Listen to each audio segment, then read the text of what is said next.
तो हम आपको वो वीडियो भी सुनाएंगे।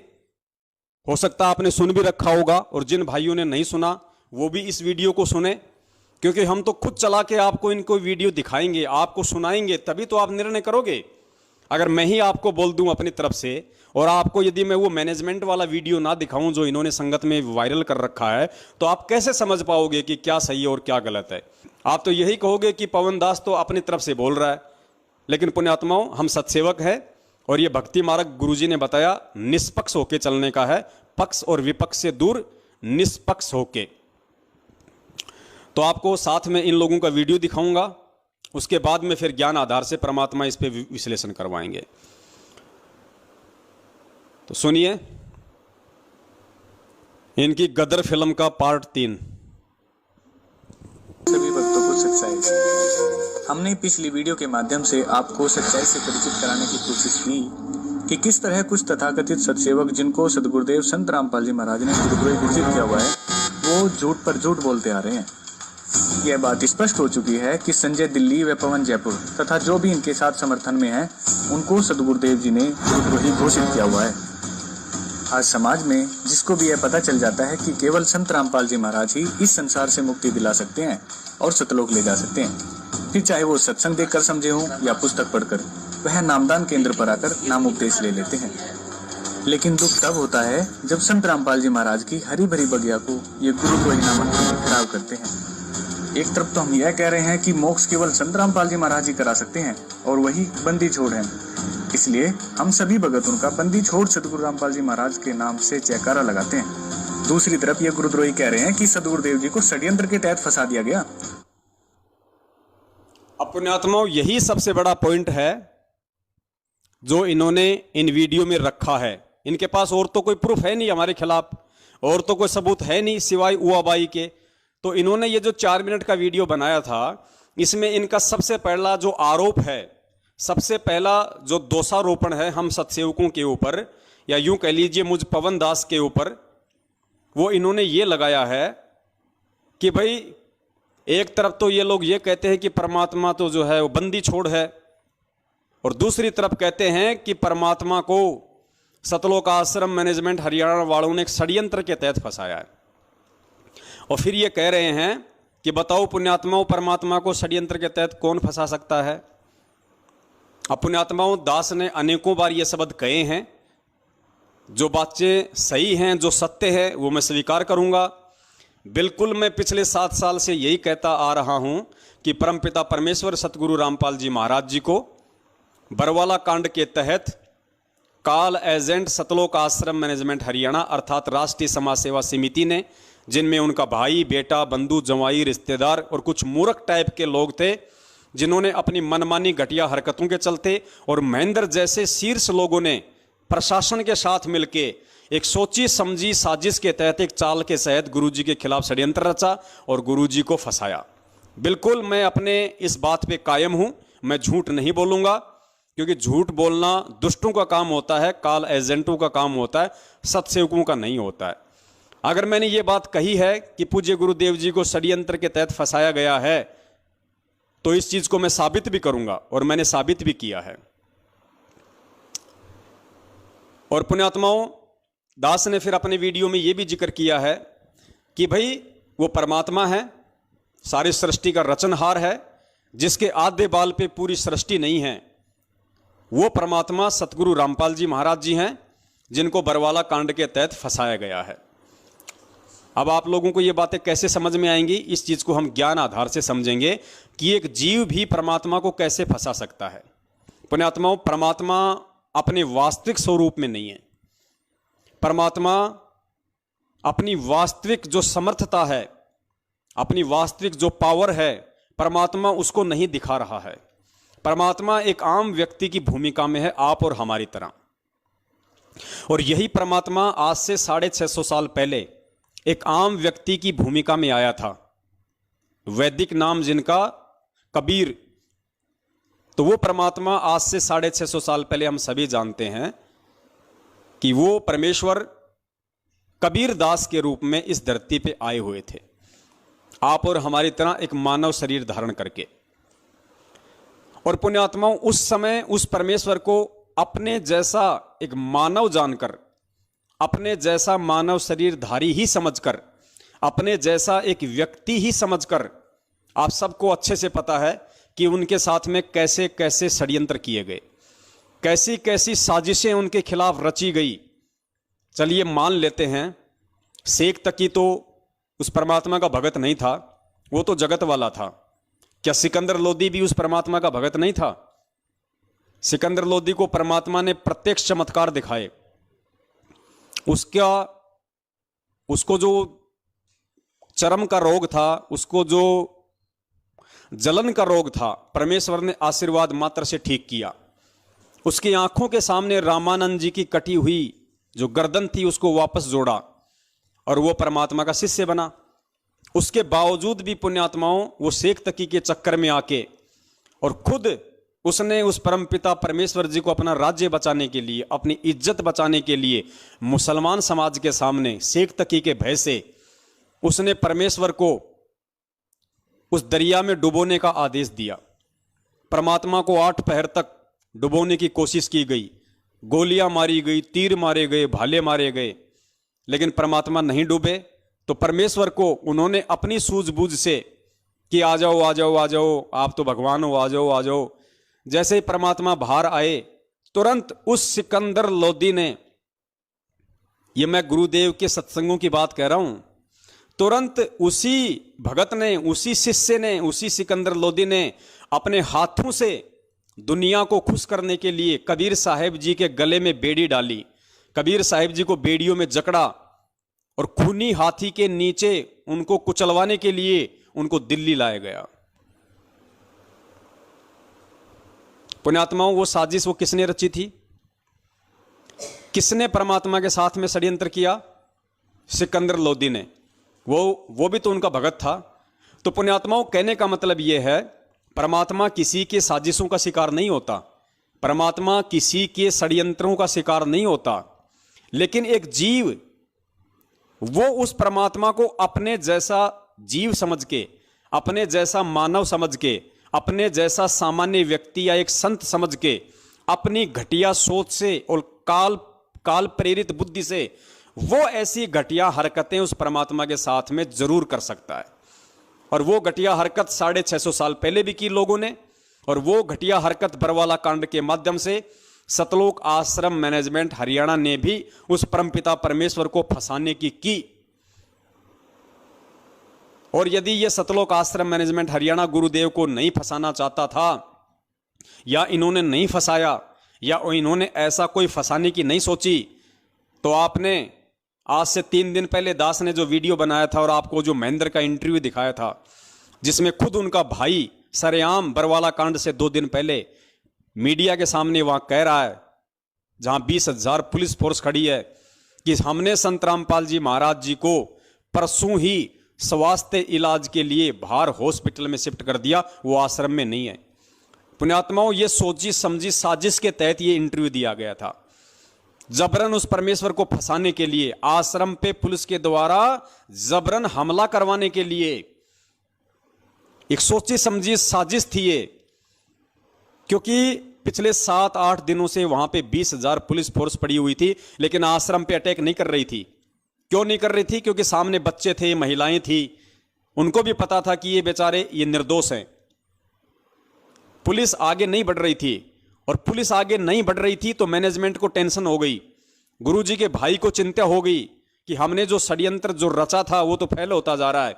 तो पुलिस को उकसाने के लिए और जानबूझ के पुलिस आश्रम पे हमला करे, इसके लिए उसने पुलिस वालों के सामने और मीडिया को इंटरव्यू दिया कि संत रामपाल जी महाराज जी आश्रम में नहीं है, हमने परसों ही उनको बाहर हॉस्पिटल में शिफ्ट कर दिया स्वास्थ्य इलाज के लिए, ताकि पुलिस प्रशासन सख्ते में आ जाए और पुलिस प्रशासन ये सोचने पे मजबूर हो जाए कि जब हम पिछले 10-12 दिनों से यहाँ पे डेरा डाले बैठे हैं, धारा 144 लगा रखी है, चिड़ी का बच्चा ना आ सकता ना जा सकता, और संत रामपाल जी का भाई जो आश्रम का सबसे बड़ा व्यक्ति है, उनके बाद एक जिम्मेदार व्यक्ति जब इस तरह का बयान दे रहा है तो जरूर दाल में काला है। लगता है संत रामपाल जी महाराज जी को इन्होंने किसी भी तरीके से आश्रम से फरार कर दिया।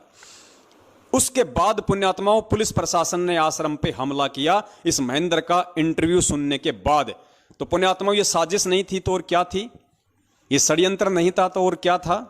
ये पुलिस वालों को आश्रम पे अटैक करने के लिए, अगर उकसाने के लिए षड्यंत्र नहीं था तो और क्या था?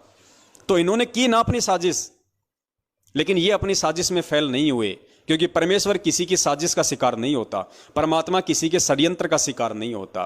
तो दास ने इस तरीके से ज्ञान आधार से वो पूरा वीडियो बनाया हुआ है। लेकिन ये गद्दार, ये काला एजेंट संगत को सच्चाई तो सौपन में भी नहीं बताते, ये तो उल्टा संगत को भ्रमित करने की कुचेष्टा करते हैं। इसलिए आधी अधूरी बात ये लोग संगत के सामने पेश करते हैं। और आज क्या उस परमात्मा को बदनाम करने की साजिशें नहीं हो रही? अरे जिस परमात्मा ने 27 साल हो गई हमें साधुतापूर्ण जीवन जीना सिखाया, हमें राजनीति से, बीजेपी कांग्रेस से कोसों दूर रखा, और उसी परमात्मा का नाम लेके, उसी परमात्मा के आदेश की आड़ में संगत को गुमराह किया जा रहा है। कभी बीजेपी को वोट डलवाया जाता, कभी कांग्रेस को वोट डलवाया जाता है। तो क्या ये उस परमात्मा को देश और दुनिया में बदनाम करवाने की साजिश नहीं चल रही? जब तुम बीजेपी को वोट दोगे तो आधा देश जो कांग्रेस के पक्ष में है, क्या तुम्हारे गुरुदेव को गालियां नहीं निकालेगा? क्या तुम्हारे गुरुदेव को दोगला नहीं कहेगा कि भैया रामपाल तो थोड़ा बहुत ठीक था, लेकिन अब देखो पूरा जीवन तो इसने कुछ किया नहीं, और जेल जाते ही अपने छूटने के लिए और इसने बीजेपी का समर्थन कर दिया? भाई ये तो बड़ा दोगला आदमी है, बड़ा घटिया आदमी है, ये तो राम रहीम से भी गया गुजरा निकला। और 6 महीने बाद तुम बीजेपी छोड़ के फिर तुम कांग्रेस की चप्पल चाटते हो।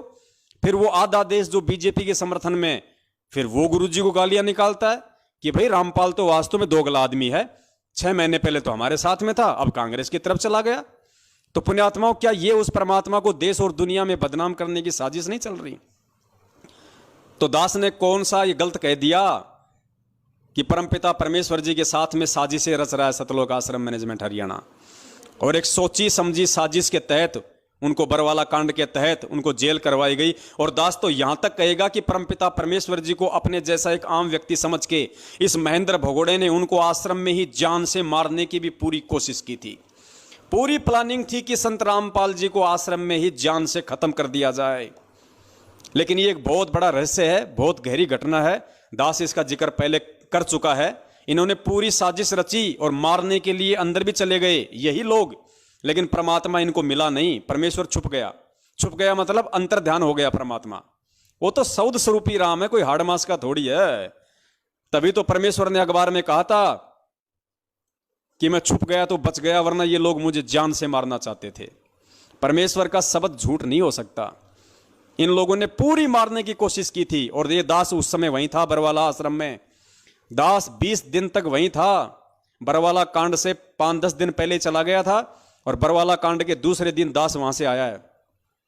आश्रम में ये अफवाह फैला दी गई थी इन काल एजेंटों के द्वारा कि गुरुजी तो 5 तत्व का शरीर छोड़ के सतलोक चले गए। पूरी संगत बेचारी रो रही थी कि भाई गुरुजी ने शरीर छोड़ दिया, गुरुजी ने शरीर छोड़ दिया। मतलब इनकी प्लानिंग थी, इनकी पहले इन्होंने अफवाह उड़ाई कि गुरुजी अपना 5 तत्व का शरीर छोड़ के सतलोक चले गए, ताकि वो इल्जाम हरियाणा पुलिस प्रशासन पे आ जाए। और फिर इन्होंने गुरुजी को जान से मारने के लिए अपने जैसा इंसान समझ के, अपने जैसा एक व्यक्ति समझ के, एक साधारण मानव समझ के, फिर ये लोग गुरुदेव को अंदर जान से मारने के लिए गए। लेकिन परमात्मा अंतर्ध्यान हो गए। इन्होंने ढूंढा लेकिन परमेश्वर नहीं मिला इनको। फिर इन्होंने कहा कि गुरुजी तो अपना 5 तत्वों का शरीर छोड़ के सतलोक चले गए। मतलब फिर इन्होंने सोचा कि अब क्या करें, अब तो कोई चारा नहीं है अपने पास में। तो ऐसे घटिया, ऐसे निकम्मे लोग हैं पुण्यात्माओं ये, और इन लोगों की तो शकल देखना भी महापाप है, और तुम इनके ऊपर फिदा हो रहे हो। ऐसे लोगों के विषय में परमात्मा कहते हैं कि पापी प्रभात ना भेटो। पापी यानी दुष्ट प्रवृत्ति का लोग, उसको तो सुबह सुबह, प्रभात यानी सुबह का समय, कि ऐसे लोगों की तो सुबह सुबह दर्शन भी नहीं होने चाहिए। पापी प्रभात ना भेटो, मुख देखे पाप लगे जिसका, और 9 मास गर्भ त्रास दई, धिक्कार जन्म उसकी मां का। और अब आपको बताते हैं पुण्यात्माओं, इस पवन दास ने तो चलो फिर भी ज्ञान आधार से ये बातें कही कि परमपिता परमेश्वर के प्रति साजिशें रची इन लोगों ने। और ये कहते हैं कि पवन दास कह रहा है, मतलब मेरे ऊपर दोषारोपण लगा रहे हैं ये लोग कि देखो ये पवन दास कह रहा है कि गुरु जी को षड्यंत्र के तहत फंसा दिया गया, जबकि वो परमात्मा है। अरे पवन दास नहीं कह रहा, गधो, तुम्हारे में से तुम्हारे जो बड़े गधे हैं, जो मैनेजमेंट के मुख्य जो सांड हैं, जो गेंडे हैं, वो कह रहे हैं। तो जरा उनके ऊपर भी वीडियो बनाओ। अगर तुम्हारी माँ ने तुम्हारे को दूध पिलाया है और अगर तुम एक बाप की औलाद हो, जिस भी व्यक्ति ने ये वीडियो बनाया है, सतलोक आश्रम मैनेजमेंट हरियाणा वाले ने, अगर वो एक बाप की औलाद है और यदि मुझ पवन दास के ऊपर उसने वीडियो बनाने की हिम्मत की है, तो मध्य प्रदेश के स्टेट कोऑर्डिनेटर गेंडा स्वामी लठबाज विष्णु साहू के ऊपर भी वीडियो बनाओ, उस तेली के ऊपर भी वीडियो बनाओ। क्योंकि अब जो आप आगे सुनेंगे मीडिया को इंटरव्यू देते हुए, वो विष्णु तेली खुद कह रहा है कि हरियाणा सरकार ने हमारे गुरुजी को एक सोची समझी षड्यंत्र के तहत जेल में डाल दिया। सुनो इनके गेंडा स्वामी का इंटरव्यू, मध्य प्रदेश के स्टेट कोऑर्डिनेटर विष्णु साहू का। और पुण्यात्माओं, फिर सवाल करना इन लोगों से जिन्होंने ये वीडियो देखा है कि भैया तुम तो पवन दास पे आरोप लगा रहे थे, उसने तो ज्ञान आधार से इस बात का स्पष्टीकरण दे दिया है, लेकिन ये जो तुम्हारा जो ये गेंडा स्वामी है, अब इसका क्या जवाब है? अब इसकी शिकायत नहीं लगाओगे? अब ये गुरुद्रोही नहीं होगा? सुनिए इस गेंडा स्वामी का इंटरव्यू। रामपाल जी महाराज ही करा सकते हैं और वही बंदी छोड़ है, इसलिए हम सभी भगत उनका बंदी छोड़ सदगुरु रामपाल जी महाराज के नाम से जयकारा लगाते हैं। दूसरी तरफ ये गुरुद्रोही कह रहे हैं कि सदगुरुदेव जी को षड्यंत्र के तहत फंसा दिया गया। सतगुरुदेव जी को षड्यंत्र के तहत फंसा दिया गया। सुनिए विष्णु साहू का इंटरव्यू। और हमारे साथ भी ऐसा ही हुआ है। हमारे गुरुजी ने यहाँ पर सबको बोला था, जितने भी संत महंत आचार्य है देश के अंदर विदेश के अंदर, सबको बोला कि आओ, अगर आप परमात्मा का कोई भी जानते हो तो मुझसे ज्ञान चर्चा करो। हमारे साथ खुलासा किया, शास्त्र में बताया कि देखो यहाँ पर परमात्मा ऐसे मिलेगा, इस विधि से मिलेगा, और आप लोग जो कर रहे हो गलत साधना कर रहे हो, आओ मुझसे शास्त्र करो। कोई भी गुरु जी शास्त्र करने को तैयार नहीं हुआ और उनकी दुकान बंद होते नजर आने लगी। सारे जितने भी संत महंत के अनुयायी थे वो उनको छोड़कर हमारे गुरु से नाम दीक्षा लेने लगे। तो उन्होंने एक षड्यंत्र बनाकर एक सोची समझी साजिश के तहत हरियाणा सरकार के साथ मिलकर हमारे गुरु जी को षड्यंत्र के तहत जेल में डाल दिया गया। मगर एक बार फिर से सुनना पुण्यात्माओं, विष्णु साहू कह रहा है कि हमारे गुरुजी को इन नकली संतों ने हरियाणा सरकार के साथ मिलकर एक सोची समझी साजिश के तहत, एक षड्यंत्र के तहत जेल में डाल दिया गया। ध्यान से सुनना। फिर भी हम बोले कि परमात्मा है, परमात्मा की लीला करते हैं, और हम ये आपको गारंटी के साथ बोल सकते हैं कि हमारे सदगुरु जी आने वाले 5 से 6 महीने में जेल से बाहर आ जाएंगे और न्याय तो दास अपनी घर उसे शासन कर। कोई भी गुरु जी शासन करने को तैयार नहीं हुआ और उनकी दुकान बंद होते नजर आने लगी। सारे जितने भी संत महंत के अनुयायी थे वो उनको छोड़कर हमारे गुरु से नाम दीक्षा लेने लगे। तो उन्होंने एक षड्यंत्र बनाकर एक सोची समझी साजिश के तहत हरियाणा सरकार के साथ मिलकर हमारे गुरु जी को षड्यंत्र के तहत जेल में डाल दिया गया। मगर फिर भी हम बोले कि परमात्मा है, परमात्मा की लीला करते हैं, और हम ये आपको गारंटी के साथ बोल सकते हैं कि हमारे सदगुरु जी आने वाले 5 से 6 महीने में जेल से बाहर आ जाएंगे और न्याय तो दास अपनी गर्दन करवा देंगे। तो पुण्यात्माओं, दास ने तो अपना स्पष्टीकरण ज्ञान आधार से आपको दे दिया है, जो इन लोगों ने छुपाया और आप लोगों को सच्चाई नहीं बताई, और उल्टा मुझ दास पे एक छोटा सा दोष लगा दिया कि ये पवन दास तो गुरु जी को परमात्मा नहीं मानता और कह रहा है कि परमात्मा को षड्यंत्र के तहत फंसा दिया। अब ये विष्णु साहू, ये गेंडा स्वामी, मध्य प्रदेश का स्टेट कोऑर्डिनेटर, गाड़ीबाज लठबाज विष्णु तेली, अब इससे जवाब लेने की हिम्मत क्या ये वीडियो बनाने वाला करेगा? क्या इस सतलोक आश्रम मैनेजमेंट हरियाणा वालों की माताओं ने उनको इतना दूध पिलाया है जो इस 140 किलो के गेंडा स्वामी से सवाल कर सके? करेंगे ये लोग सवाल? जिंदगी में नहीं करेंगे। ये कॉल एजेंट है भाई, आपस में मिलके अपनी दुकान चला रहे हैं, अपना धंधा चला रहे हैं। इनकी प्रार्थनाएं कहीं नहीं जाती। ये गुरुद्रोही नहीं होते। यहां तो जैसे हमारे पूज्य गुरुदेव जी कहते हैं कि निरंजन धन तेरा दरबार, यहां तनिक न न्याय विचार, झूठों को तो साचा बतावे ओ साचों को तो झूठा बतावे, झूठों का एतबार, निरंजन धन तेरा दरबार। तो पुण्यात्माओं, पवन दास अगर गाली खाए तो गुरुद्रोही, और इनका वर्ल्ड कोऑर्डिनेटर देशराज अगर मुंह में मूतने की गाली दे तो वो गुरुमुखी। पवन दास अगर जानवरों की तरह इनके सारनामियों से पिटे तो गुरुद्रोही, और इनके सारनामी देशराज, दिल्ली वाला परवेश, कुरुक्षेत्र वाला रमेश चंद्र चहल, बसंत सैनी का भाई रूपदास, अगर इस दास को लठों से मारें तो वो परम भगत। तो पुण्यात्माओं, ये काल भगवान का लोक है, यहाँ पे ऐसा ही होता है। गुरुजी कहते ना कि मालिक की वाणी है कि वैश्या ओढ़े मूल मूल खासा और गल मोतियों के हार, और पतिव्रता को मिले न खादी सूखा निरस आहार, निरंजन धन तेरा दरबार। पुण्यात्माओं, ये काल भगवान का लोक है। जब हमारे सतवादी परमात्मा को इन नालायकों ने अपनी साजिशों के तहत, अपने षड्यंत्रों के तहत, अपनी सोची समझी और घटिया मनवस हरकतों के तहत, अपनी अय्यासियों के तहत बरवाला कांड करवा के ऐसे ऐसे घटिया आचरणों से आज ये उनको देश और दुनिया में बदनाम कर रहे हैं, तो पुण्यात्माओं, ये आप और हमें कहाँ छोड़ने वाले हैं।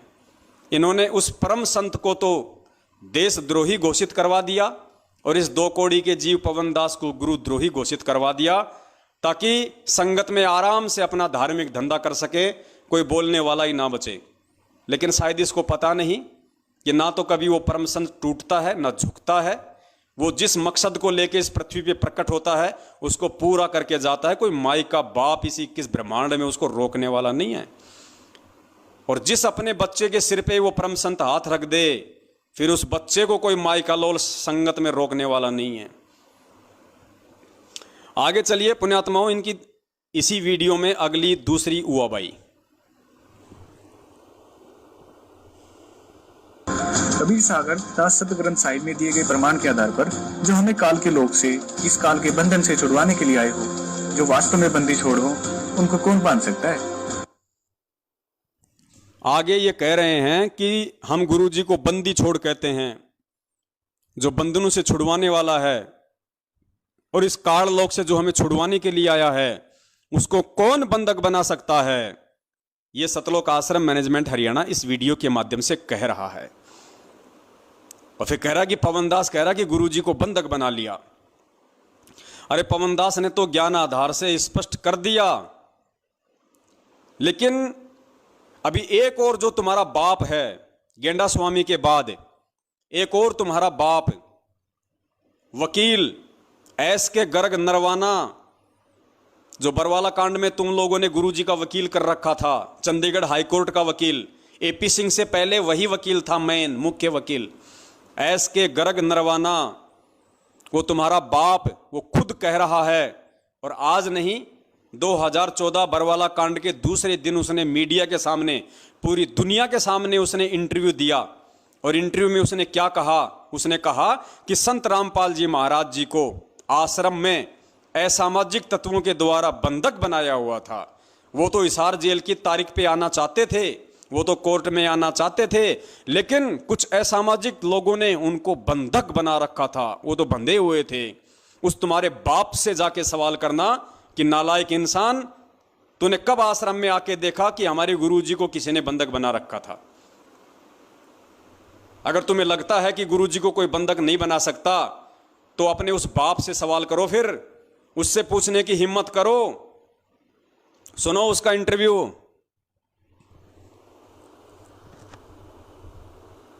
रामपाल को आज पंजाब हरियाणा का हाई कोर्ट में पेश किया गया और हमारे साथ संत रामपाल के वकील हैं। जी नरवाना जी, आज क्या हुआ है हाई कोर्ट में आपकी तरफ? आज संत रामपाल जी खुद पर्सनली कोर्ट में पेश हुए हैं और उनको पुलिस ने पेश किया है। और संत जी ने ये कहा है कि मैं तो खुद बंधक बना हुआ था, मैं क्या करता, मेरी मजबूरी थी, इसलिए मैं कोर्ट में नहीं आ सका। मैं बीमार जरूर हूँ, परंतु बीमार के होते हुए भी मैं कोर्ट में आता। किसने बंधक बनाया था उनको? कुछ लोग थे वहाँ पर, हजारों लोग थे। वो कहने लगे तुमने नहीं जाना, इनको रोका हुआ था। अब पुलिस ने जब इनको छुड़ाया तो ये डायरेक्ट एम्बुलेंस में पुलिस इनको कोर्ट में ले। और कितनी देर से बंधक थे वो? ये तो अब जब से ये झगड़ा चल रहा है ना, तब से बंद की थे, 15-16 दिन से शायद। अब बताओ, ये तुम्हारा बाप पूरी दुनिया के सामने सरेआम चिल्ला रहा है कि संत रामपाल जी महाराज जी को कुछ लोगों ने आश्रम में बंधक बना रखा था। अगर वो बंधक ना होते तो वो तो हिसार की तारीख पे आने को तैयार थे। बताइए साहब। और ये भी कह रहा है कि फिर जाके उनको पुलिस ने छुड़वाया। जिस पुलिस पे तुम आरोप लगा रहे हो, जिस पुलिस के ऊपर तुम्हारा ये गेंडा स्वामी, ये विष्णु साहू मध्य प्रदेश वाला अभी 2 मिनट पहले कह रहा था कि संतों के साथ मिलके हरियाणा सरकार ने हमारे गुरुजी को षड्यंत्र के तहत फंसाया है। अरे उसी सरकार ने, ये तुम्हारा वकील कह रहा है, खुद तुम्हारा वकील कह रहा है कि उसी प्रशासन ने संत रामपाल जी महाराज जी को जाके छुड़वाया। तो गधो, तुम कौन से प्रशासन पे तुम इल्जाम लगा रहे हो? और सवाल करने तो अपने बाप से करो ना, इससे वकील से करो। अब अगर तुम्हारी हिम्मत है तो इससे करो कि भैया तेरे को किसने बताया उनको बंधक बना रखा था, वो तो बंदी छोड़ है, वो तो परमात्मा है, उनको कौन बंधक बना लेगा। और जब वो मीडिया वाली पूछ रही है कि उसको बंधक बनाने वाले लोग कौन थे, तो ये तुम्हारा बाप, ये तुम्हारे टुकड़ों पे पलने वाला, तुमने जो पैसों की जो बोरियां दी है ना इनको अपने बचाव के लिए और गुरुजी को फंसाने के लिए। अब ये कह रहा है, लो अब इससे जवाब, ये कह रहा है कि कुछ लोग थे वहां पे। अरे कौन लोग थे वकील साहब वहां पे? आपकी आंखें फूटी पड़ी हैं क्या? कौन लोग थे वहां पे जो बंधक बना रखा था? कौन थे? आश्रम में कौन घुस जाएगा? आश्रम में तो ऑलरेडी ये गुंडा पार्टी थी, राष्ट्रीय समाज सेवा समिति, इतने बड़े गुंडे ऑलरेडी आश्रम में थे। इन गुंडों के रहते रहते, और बताओ बाहर से कौन आदमी, किसकी हिम्मत होगी जो जाके संत रामपाल जी को बंधक बना लेगा? इन गुंडों के रहते सहते। लेकिन ये वकील साहब नाम लेने से डर रहे हैं। क्यों? क्योंकि वकील साहब की चारों जेब इन्होंने पहले ही नोटों से भर दी। अरे वकील किसने किया? सतलोक आश्रम मैनेजमेंट हरियाणा ने। तो वकील भाई साहब किसकी भाषा बोलेगा? वकील किसका बचाव करेगा? अगर ये वकील अगर सही होता, अगर ये वकील ही सही होते, ये मैनेजमेंट ही अगर सही होता तो बरवाला कांड नहीं होता। और अगर ये वकील सही होते तो ये नालायक इतनी बड़ी झूठ नहीं बोलते, ये सीधा सीधा बोलते कि साहब संत रामपाल जी महाराज जी का कोई दोष नहीं है, उन्होंने किसी प्रकार से कोई ना कोई भीड़ जमा की है, ना किसी को कमांडो बनाया है। आश्रम में राष्ट्रीय समाज सेवा समिति नाम का एक संगठन था जिन्होंने मनमानी हरकतें करके संत जी को हिसार की तारीखों पर जाने से रोका, उनको बंधक बनाया, और जिसके बावजूद ये पुलिस का और भक्तों का झगड़ा हुआ जिसमें 5 भक्तों की मौत हुई, जिसका जिम्मेदार संत रामपाल जी महाराज नहीं बल्कि राष्ट्रीय समाज सेवा समिति नाम का गैर जिम्मेदार संगठन है। यह है असली दोषी। इन दोषियों को पकड़ा जाए, इन भगोड़ों को पकड़ा जाए जिनमें उनका भाई मुख्य है। अगर यह बात वो वकील अगर कोर्ट में बोलता तो कब से परमात्मा बाहर होते, आज कब से परमेश्वर बाहर होते। लेकिन ये क्यों बोलेगा भाई? वकील का काम तो पैसे खाने का होता है ना, ये तो इसका धंधा है। अरे डॉक्टर कभी चाहेगा कि दुनिया स्वस्थ हो जाए, और वकील कभी चाहेगा कि दुनिया के मुकदमे जो है सुलझ जाएं। वकील तो खाता ही पैसा इन मुकदमों के पीछे, तारीखों पे तारीखें दिलवा के, तारीखों पे तारीखें दिलवा के, उल्टे सीधे बयानबाजी करके मुकदमों को लंबा खींच के, यही तो कर रहे हैं पिछले 7 साल से ये वकील।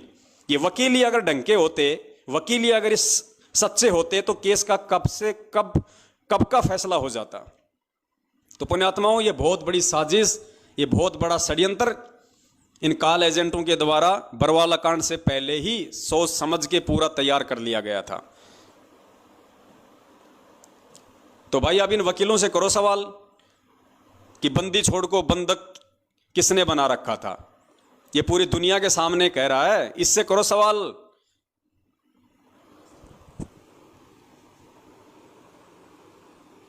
आगे चलिए पुण्यात्माओं, इनकी ओर उआबाई।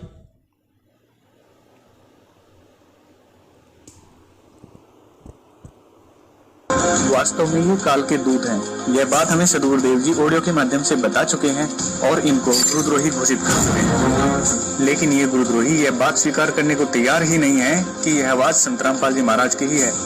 इसके लिए गुरु जी की आवाज की लेबोरेटरी में audio authentication and speaker identity report कराई तथा गुरु जी की हैंडराइटिंग की भी जांच कराई, जिसमें यही बात सामने आई कि आवाज भी संत रामपाल जी महाराज की है, वह पत्र की राइटिंग भी संत रामपाल जी महाराज की ही है। लेकिन इन्होंने इस सच को स्वीकार करने से ही इनकार कर दिया। अपने आत्माओं ये कह रहे हैं कि जो हिसार जेल की जो ऑडियो बता के ये लोग संगत में डालते हैं, तो ये कह रहे हैं कि ये गुरुद्रोही अर्थात ये सत्सेवक अर्थात ये पवनदास कहता है कि ये ऑडियो गुरुजी की नहीं है, ये आवाज गुरुजी की नहीं है। तो देखो भक्तों, हमने बेंगलोर की लेबोरेटरी में जांच करवाई है और लेबोरेटरी ने साबित कर दिया कि ये आवाज संत रामपाल जी महाराज जी की है। पुण्यात्माओं, यहाँ पे 2 पॉइंट हैं, क्योंकि ज्ञान आधार की भक्ति है। आपने तत्व ज्ञान आधार से सोचना पड़ेगा, निर्णय लेना पड़ेगा। परम पिता परमेश्वर जी की आवाज को दुनिया की कौन सी लेबोरेटरी है जो चेक कर देगी? जो परमेश्वर सौद स्वरूपी है, उसकी आवाज को दुनिया की कौन सी लेबोरेटरी चेक कर देगी? वो लेबोरेटरी जो आज तक यह साबित नहीं कर पाई कि इंसान की उत्पत्ति कैसे हुई है, अरे वो लेबोरेटरियां, अमेरिका तक की वो लेबोरेटरियां जो ये कह रही हैं कि इंसान की उत्पत्ति बंदर से हुई है, यानी इंसान पहले बंदर था, इंसान के पूर्वज पहले बंदर थे, धीरे धीरे धीरे धीरे विकसित हुए, फिर वो बंदर से इंसान बना, ये लेबोरेटरियां। और जबकि परमपिता परमेश्वर जी ने क्या बताया कि बंदर एक अलग योनि है, मानव एक अलग योनि है।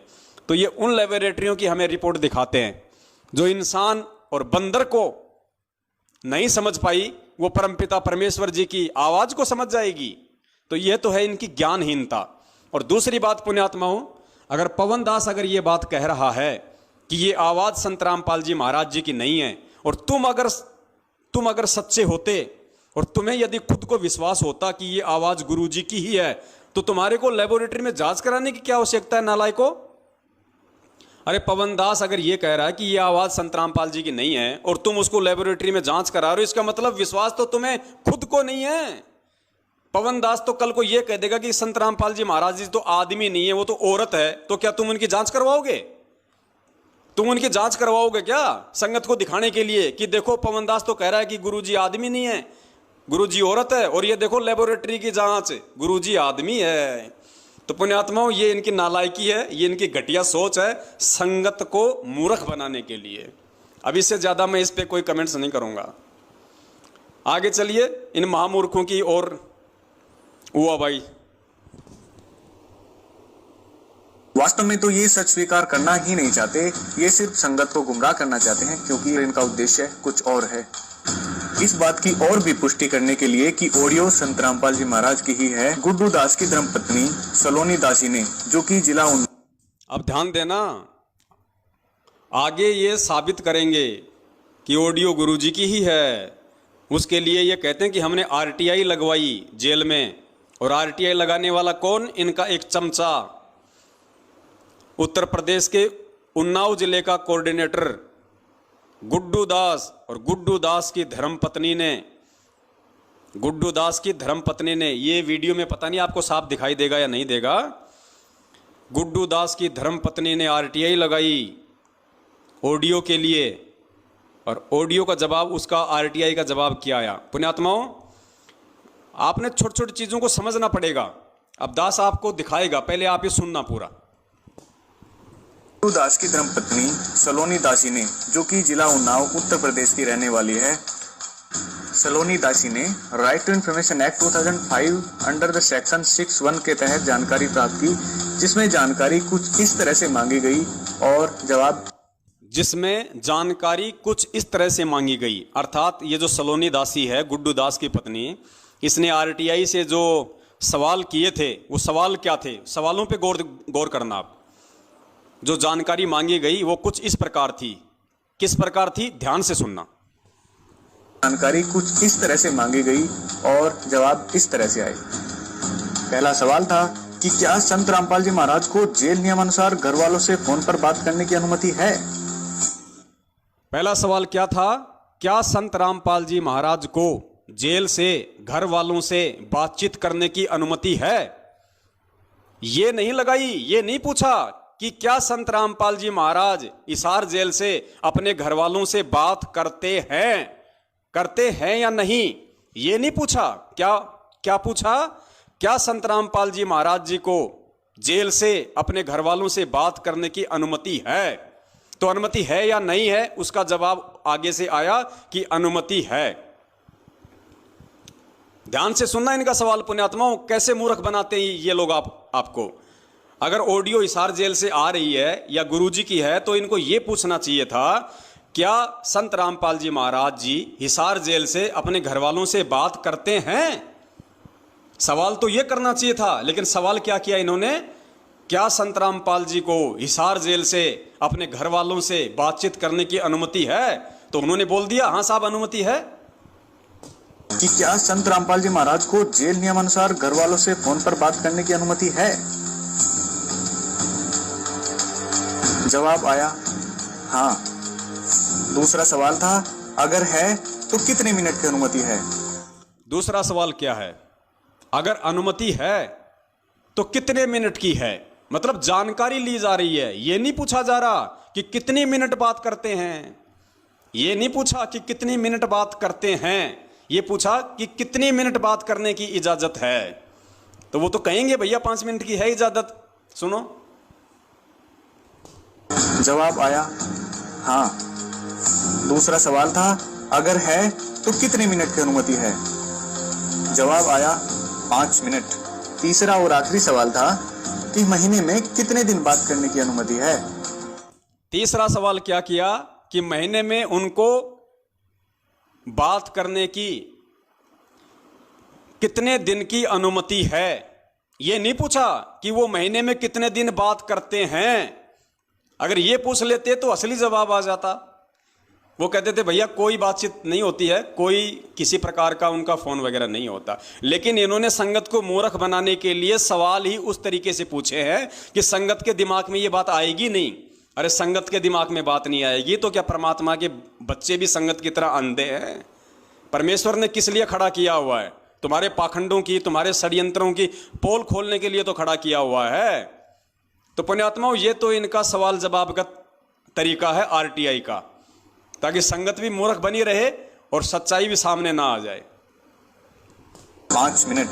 तीसरा और आखिरी सवाल था कि महीने में कितने दिन बात करने की अनुमति है? जवाब आया प्रतिदिन। भक्तों, इतना प्रमाण देखने के बाद भी अगर ये लोग सच को स्वीकार नहीं करते तो इनका दुर्भाग्य होगा। एक कहावत है कि सोए हुए को जगाया जा सकता है लेकिन जागे हुए को नहीं जगाया जा सकता। वही बात है, ये लोग जानबूझकर सच को स्वीकार नहीं करना चाहते और इनके द्वारा लगाए गए मैनेजमेंट पर सभी तरह के आरोप झूठे व निराधार साबित हुए। वही मैनेजमेंट जो करता है वो सद्गुरुदेव जी की आज्ञा के अनुसार ही करता है और सब कुछ सद्गुरुदेव जी की देखरेख के अनुसार ही होता है। हम इस वीडियो के माध्यम से मैनेजमेंट की तरफ से यही संदेश देना चाहेंगे कि मैनेजमेंट आपका शुभचिंतक है। मैनेजमेंट कभी नहीं चाहेगा कि आप अपने इस अनमोल मनुष्य जीवन को बर्बाद करो। आप बहुत गलत दिशा में जा रहे हो, वहाँ से वापस आइए, सद्गुरुदेव जी से माफी मांग लीजिए तो बात बन सकती है, नहीं तो दूसरा कोई रास्ता ही नहीं है। शिष्य का कर्तव्य होता है कि हर हाल में सद्गुरुदेव जी के आदेश का पालन करें। परमात्मा अपनी वाणी में बताते हैं, गुरु वचन निश्चय कर माने, पूरे गुरु की सेवा ठाने। सभी भक्तों को सत साहिब सद्गुरुदेव संत रामपाल जी महाराज जी की जय हो। ज्ञान तो एक नंबर का झाड़ते हैं कि गुरुदेव जी से प्रार्थना कर लो, गुरुदेव जी से क्षमा याचना कर लो। अरे गुरुदेव जी से क्षमा याचना हम तो रोज करते हैं भैया, दिन में 24 बार करते हैं। संध्या आरती में क्षमा याचना ही तो है। अब तुम अगर संध्या आरती नहीं करते तो हमारी क्या गलती? संध्या आरती में वर्तमान की और जन्म जन्मांतरों की हमसे जो गलतियां हुई उनकी क्षमा याचना ही तो है। तो हम सत्सेवक तो रोज करते हैं, जब संध्या आरती करते हैं, ध्यान से करते हैं, बैठ के करते हैं, तो हम तो रोज अपने परमपिता परमेश्वर जी से क्षमा याचना कर रहे हैं। अब तुम नहीं करते तो इसमें हमारी क्या गलती है? और अगर फिर भी अगर हमें क्षमा याचना मांगने की जरूरत है तो हम मांग लेंगे भैया, ऐसी कोई बड़ी बात नहीं है। अगर हम गलत हैं तो अपनी गलती स्वीकार करने को 100 बार तैयार हैं, लेकिन कम से कम एक बार भगत जी आपसे हाथ जोड़ के विनती है, वर्ल्ड कोऑर्डिनेटर देशराज को भी जरा थोड़ा सा ये संदेशा भिजवाइए कि भगत जी आपने जो भक्तों के मुंह में मूतने वाली बात कही है, भक्तों की बेटियों को कोठे पे बैठाने वाली जो बात कही है, आप भी जरा उसके लिए गुरुदेव जी से माफी मांग लीजिए। वो तेरा बाप अगर तेरे सिर पे अगर बंदूक तान के खड़ा ना हो जाए, आप अगर उसको ये कहोगे ना कि देशराज भगत जी आपने वो मुंह में मूतने वाली बात जो पवन दास को कही थी, आपको गुरुदेव जी से माफी मांगनी चाहिए। वो मेरे सासू के मेरे ससुरे के मैं तना मंगाऊं तना मैं माफी इधर 2 मिनट में तुम्हारा किया दरा कर देगा। उसके बाद में सुरेश दास धनाने वाला, गुरुजी के सगे चाचे का लड़का, जिसने मुझ पवन दास को कैसी कैसी माँ की गालियां दी, उससे कहिए थोड़ा सा कि सुरेश भगत जी आपने जो पवन दास को माँ बहन की गालियां दी है, आप उसके लिए थोड़ा गुरुजी से क्षमा याचना कर लीजिए। तो वो क्या कहेगा पता है? पिटेगा के तारू तेरा जाम जानता को नहीं मने जाम तारू तेरा, माफी मांग ले, क्यों कर माफी मांगो। तो उसके बाद में पुण्यात्माओं और कौन कौन है महापुरुष? हाँ, गेंडा स्वामी मध्य प्रदेश का स्टेट कोऑर्डिनेटर 125 किलो वजनी, उसको कहिए कि विष्णु भगत जी आपने जो सन 2016 में जब पवन दास वहाँ पे लोगों को सच्चाई बताने के लिए गया और आप अपनी पूरी गुंडा टीम को लेके उसके ऊपर धावा बोल देते हैं, उसको लठों से मारते हैं। आप गुरुजी से क्षमा याचना कर लीजिए, तो वो क्या कहेगा? वो क्या कहेगा फिर? वो तो उसके सामने जाएगा तभी पता चलेगा वो क्या कहेगा। वो 5.5 किलो का हाथ जब तेरे ऊपर पड़ेगा ना मेरी तरह, जब तेरे समझ में आएगा उसको माफी मांगने के लिए बोलना चाहिए था कि नहीं बोलना चाहिए था। और एक वो अमित महेंद्र भगोड़े का सुपुत्र जो पवन दास को माँ बहन की गालियां देता है, उसको बोलो कि अमित भगत जी आप भी जरा गुरुजी से माफी मांग लो। वो कहेगा मेरी सासू के तेरी नाशान तोड़ूंगा, मेरी सासू के तेरी नाशान तोड़ूंगा। तब आपको पता चलेगा भगत जी माफी मांगना क्या होता है। और सत्सेवकों को चाहे गाड़ी निकाल दो, चाहे सत्सेवकों के तुम चाहे लठ मार दो, चाहे सत्सेवकों को कुछ भी बोल दो, बेचारे सुन लेते हैं। गाय हैं बेचारे परमात्मा की, क्या करें भाई, हमें परमेश्वर ने बांध रखा है अपने ज्ञान रूपी जंजीरों में। लेकिन ये तो खुले सांड हैं, इनको बोल के देखना कभी। और भी बहुत सारे लोग हैं, कितनों के नाम गिनाएं। तो पुण्यात्माओं, और एक वो झांसी की रानी, जोधपुर की रानी, राजस्थान के स्टेट कोऑर्डिनेटर प्रकाश माली की धर्मपत्नी अनु देवी, उसको भी बोलो कि बहन जी आपने जो 450 किलोमीटर दूर जो मुकेश भगत जी जयपुर वाले बैठे हुए थे और आपसे बात कर रहे थे, और आप सारनाम प्राप्त करके अपने भाई के ऊपर ये झूठा इल्ज़ाम लगा रही है कि मैं पुलिस में तेरी कंप्लेंट कर दूंगी कि तू मुझे घर पे आके छेड़ता है, पड़ोसियों से मैं तेरी गवाही दिलवा दूंगी। तो बहन जी आप भी गुरुजी से क्षमा याचना कर लो। वो क्या कहेगी? हैं? वो क्या कहेगी? सुन ले, एक बार बोलती हूं, दोबारा मैं बोलती नहीं। और अब की बार अगर मैंने फोन किया तो ध्यान रखना, पुलिस में कंप्लेंट कर दूंगी कि ये मेरे को घर पे आके छेड़ता है, और मोहल्ले वालों से गवाही और दिलवा दूंगी। ना घर के रहोगे ना घाट के धोबी के कुत्ते बना के छोड़ देगी वो। तो पहले इनसे कोशिश करो भाई, जरा इनसे बोलो पहले। ये तो बहुत बड़े बड़े महापुरुष हैं, तुम्हारी बातों को थोड़ी ना टालेंगे।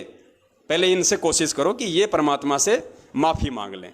ये मांग लेंगे तो फिर हम तो बहुत छोटे से जीव हैं, हम तो फिर इनसे ही माफी मांग लेंगे। गुरुदेव तो बहुत दूर की बात है, हम तो इन महान पुरुषों से और इन महारानियों से ही माफी मांग के अपना काम चला लेंगे।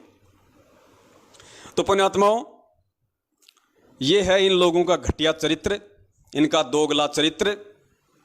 यानी कहने का मतलब ये है पुण्यात्माओं, ये जो साध संगति का जो प्रोग्राम बंदी छोड़ सतगुरु रामपाल जी महाराज जी के आशीर्वाद से चल रहा है, ये पुण्यात्माओं इसका मकसद एक ही है।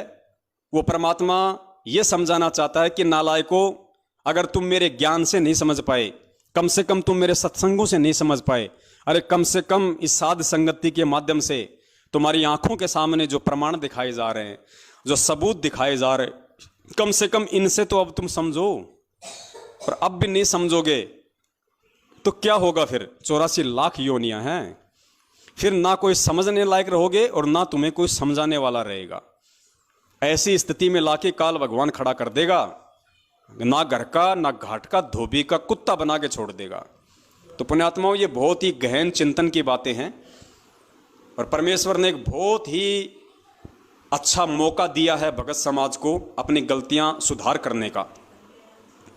अगर कोई गलतियां भी कर चुका है तो भी अब आज उसके पास में समय है, जब तक परमात्मा धरती पे है तब तक उसके पास में समय है कि वो परमेश्वर से क्षमा याचना मांग ले, परमेश्वर से माफ़ी मांग ले, और अपनी जो क्रिया हैं उनको सुधार ले, अपने चरित्र में, अपने आचरण में, अपने व्यवहार में वो तब्दीली लेके आए, और एक सभ्य भगत होकर उस परमपिता परमेश्वर को दिखाए, ताकि वो परमात्मा खुश हो, वो प्रसन्न हो, और तुम्हें जाते जाते भक्ति का आशीर्वाद दे के चला जाए। तो पुण्यात्माओं, आज आपने और देखा अच्छे से कि जिस परमेश्वर के अतिरिक्त अन्य किसी को भोग नहीं लगाया जाता है, उस परमेश्वर को जब उसके बच्चे भोग लगा रहे हैं तो उस परमेश्वर को अपने शरीर का बाप समझने वाले लोग भी नाराज हैं। वो भी नहीं चाहते कि कोई हमारे बाप का भोग लगाए।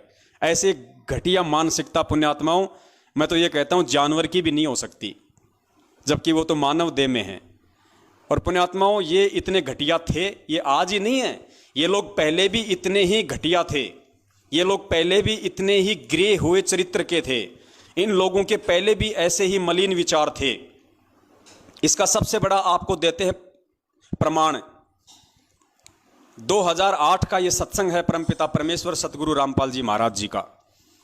इस 2008 के सत्संग में गुरुदेव जी ने स्पष्ट कहा है, सार्वजनिक तौर पे किसी दो व्यक्तियों के बीच में नहीं कहा, पूरी संगत को परमात्मा ने आदेशित किया, पूरी संगत को परमेश्वर ने हकीकत बताई कि उनके जो बेटा बेटी हैं उनका कैसा व्यवहार है, उनके कैसा उनका चाल चलन है। खुद गुरुजी कह रहे हैं, और गुरुजी उनको 1995 में ही त्याग चुके हैं।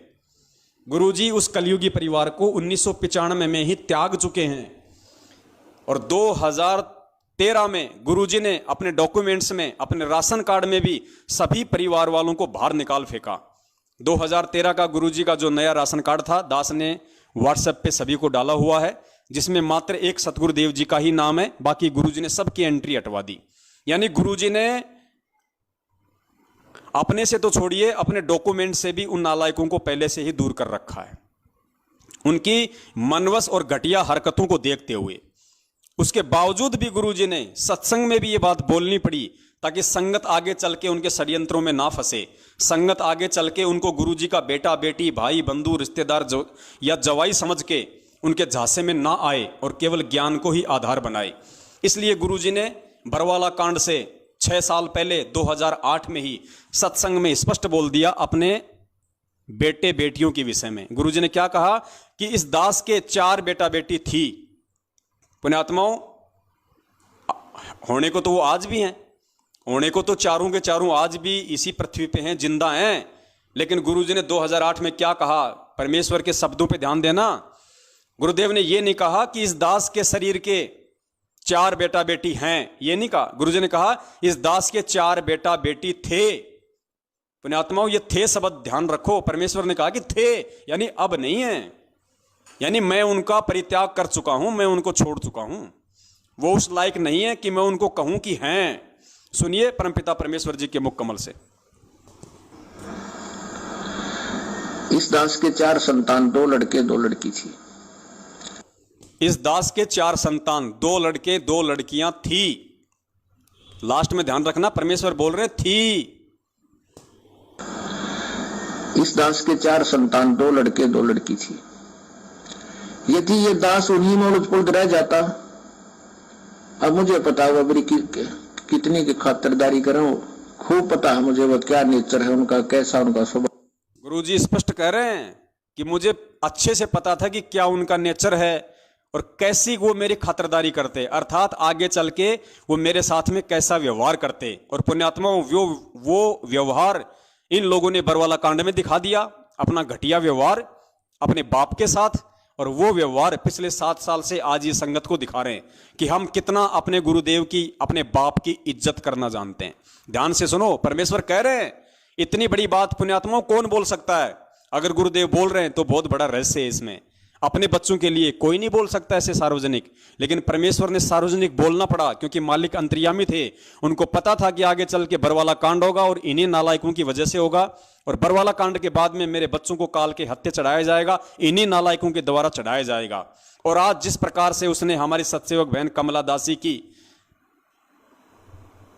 वो जो परमेश्वर को भोग लगाती है, जिसकी बड़ाई करनी चाहिए थी, जिसकी प्रशंसा करनी चाहिए थी, उस कर्म की उस चुगलखोर ने, सतगुरुदेव जी की बेटी ने, जो उनके शरीर की बेटी थी, लीलामय तरीके से उनकी कलयुगी बेटी, उसने कैसी घटिया हरकत की है।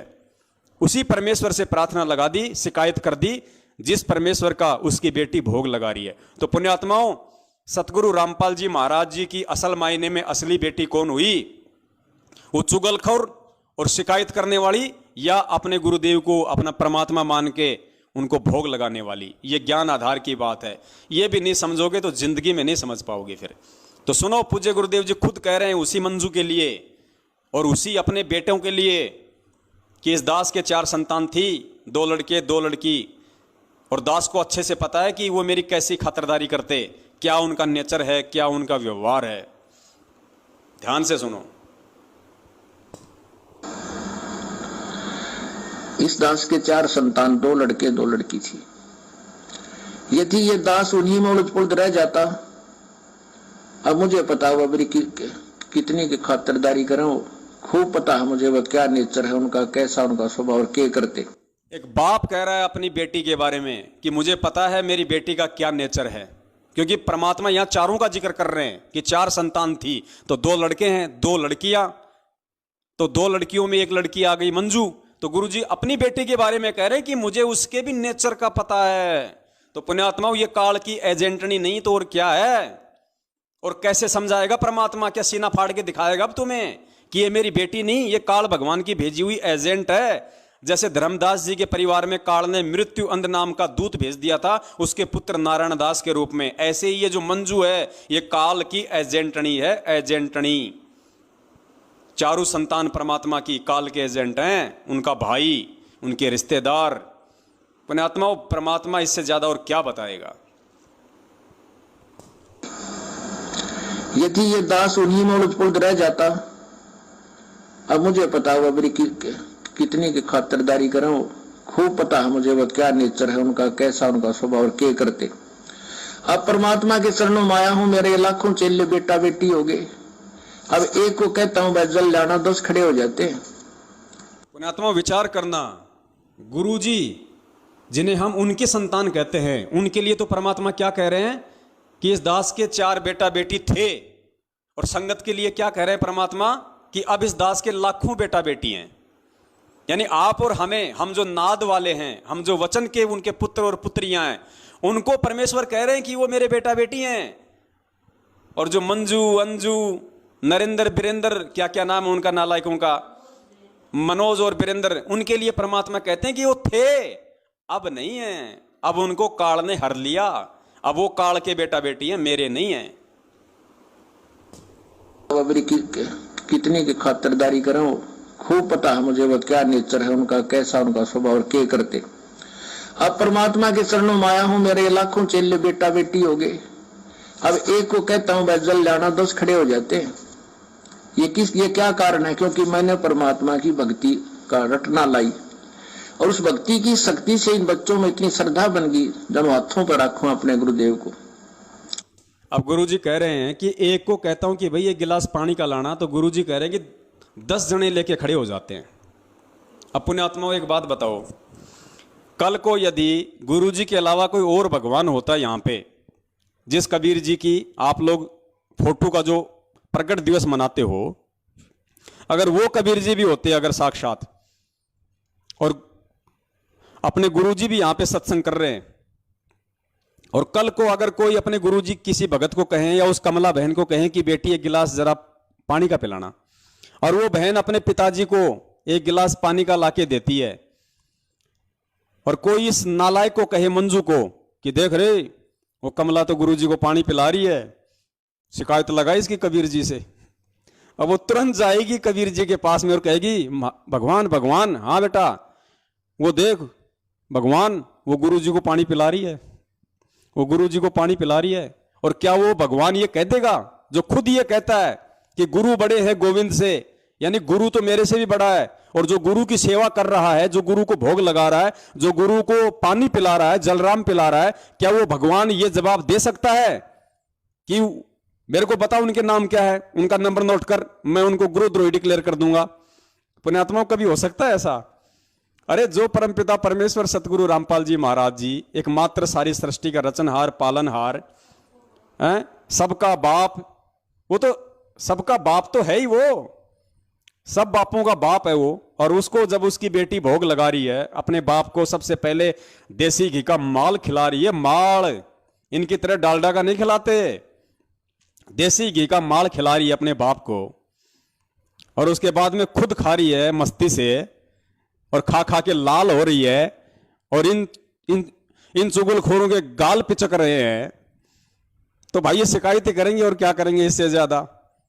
तो पुण्यात्माओं, दया है आप और हम सभी के ऊपर, जो परमपिता परमेश्वर ने ज्ञान की मेहर बख्शी हुई है, क्योंकि ज्ञान नहीं तो ये मार्ग नहीं, ये वर्तमान का पिछली पीढ़ी का जो समय परमेश्वर ने चुना है, ये ज्ञान मार्ग है। और जिसने ज्ञान को आधार नहीं बनाया वो 84 लाख योनियों में जाने को भी तैयार है। ये नोट कर लेना, क्योंकि अगर ऐसे ही अगर परमात्मा ने मूर्खता में, नादानी में, यदि गफलतबाजी में ही सतलोक भेजना होता तो 650 साल पहले बहुत अच्छा माहौल था। ना ये समाज की गंदगी थी, ना ये दुनिया भर के भौतिक संसाधन थे, आदमी इतने नेक थे, शुद्ध विचार थे, मन में इतने गंदे विचार, ये दारू, ये मांसाहार कुछ नहीं थे। उस समय तो हम बहुत जल्दी पार हो जाते, लेकिन पुण्यात्मा उस समय ज्ञान नहीं था, ज्ञान आधार नहीं था पर हमारे पास। हम गुरु को भगवान नहीं मान पाए, हम गुरु को गुरु ही मानते रहे। और आज जब हम गुरु को भगवान मान रहे हैं, गुरु जी ने क्या कहा कि 650 साल पहले तुम्हारे सब काम ठीक थे, एक काम तुम्हारा खराब था कि तुम गुरु को परमात्मा नहीं मान पाए। और आज पुण्यात्माओं, जब एक नेपाल की बेटी अपने गुरु को परमात्मा मान रही है तो देखो उसको धमकाया जा रहा है, उसको डराया जा रहा है, शिकायतें लगाई जा रही है उसकी। और शिकायतें किससे लगा रही है वो नालायक है? भगवान से शिकायत लगा रही है। और भगवान को कह रही है कि गुरुजी वो नेपाल की वो कमला दासी है और वो फल फ्रूट का भोग लगाती है परमात्मा को। अरे कौन से परमात्मा को लगा रही है नालायक? तू कौन से परमात्मा से शिकायत कर रही है और कौन से परमात्मा के लिए बोल रही है? तू क्या समझ रही है परमात्मा को? फिर कौन है परमात्मा और जिसको वो भोग लगा रही है, तू जिसकी प्रार्थना, तू जिसकी शिकायत कर रही है? और एक बात बता, ये हमें केले, संतरे, सेब, अनार, अमरूद, पपीता, अनानास, अंगूर, लीची और क्या है, 2-4 नाम बताओ रे। आम, फलों का राजा, मीठा मीठा, दशहरी, लंगड़ा और केले, मीठे मीठे, पीले पीले। अब ये हमारे बाप के नहीं लगाएंगे भोग, हमारे गुरुदेव के नहीं लगाएंगे, तो क्या तेरे चाचा के भोग लगाएं हैं? तेरी माँ को भोग लगाएं? ये तो परमेश्वर ने दिए हैं हमें और परमेश्वर को ही इनका भोग लगेगा। सबसे पहले इनको चखने का अधिकारी परमपिता परमेश्वर सतगुरु रामपाल जी महाराज ही है और उन्हीं को लगाएंगे। और लगा के देखो नालायकों, एक बार कभी जिंदगी में एक बार अपनी शुद्ध आत्मा से उनको परमात्मा मान के और कभी उनको भोग लगा के देखो, एक बार लगाओ, एक बार। इतना स्वादिष्ट व्यंजन बनेगा और इतनी आत्मा को शांति मिलेगी, गदगद हो जाएगी आत्मा। परमात्मा एडी से चोटी तक भक्ति भाव से भर देंगे, देखो कितना सुकून मिलेगा। लेकिन तुम्हें सुकून की क्या जरूरत है? तुम्हें तो काल भगवान ने केरोसिनी तेल से भर रखा है पूरा। तुम्हारे को तो ये चाहिए, मनीराम चंपाकली को 500, मनीराम को 30, फूटी ज्ञान विवेक की, अंधा है जगदीश। तुम्हारे को तो ये चाहिए, मनीराम चाहिए तुम्हारे को परमात्मा थोड़ी चाहिए, मनीराम चाहिए, मनीराम।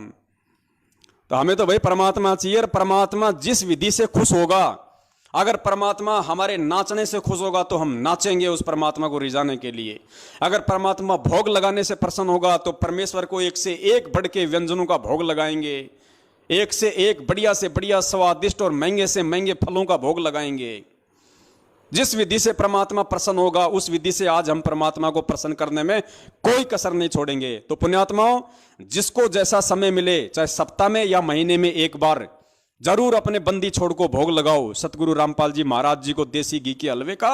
और अगर तुम्हारी आर्थिक स्थिति अच्छी है तो 2-4 प्रकार के 1-1, 2-2 सेव, संतरे, केले, अंगूर ये ला के उनको साफ करके अच्छे से और हलवा प्रसाद बना के, और आया है बंजारा केशव आया है, वो आरती गाते हुए उन फलों को परमात्मा के वहाँ ले जाओ दरबार पे, हलवाराम को और उसको।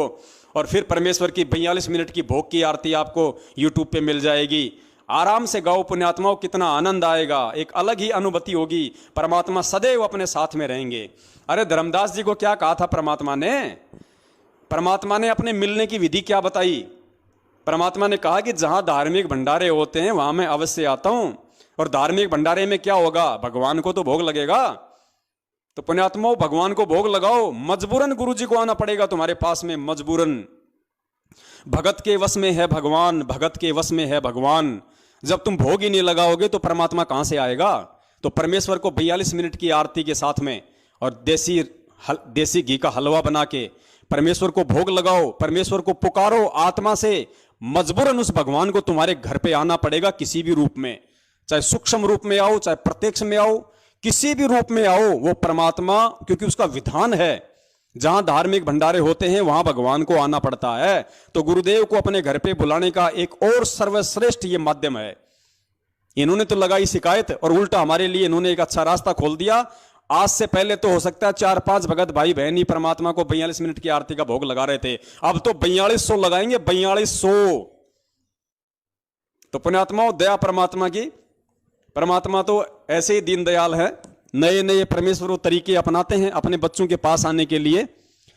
तो पुण्यात्माओं, आज का जो लाइव साध संगति का कार्यक्रम है, हम यहीं पे इसको विराम देते हैं।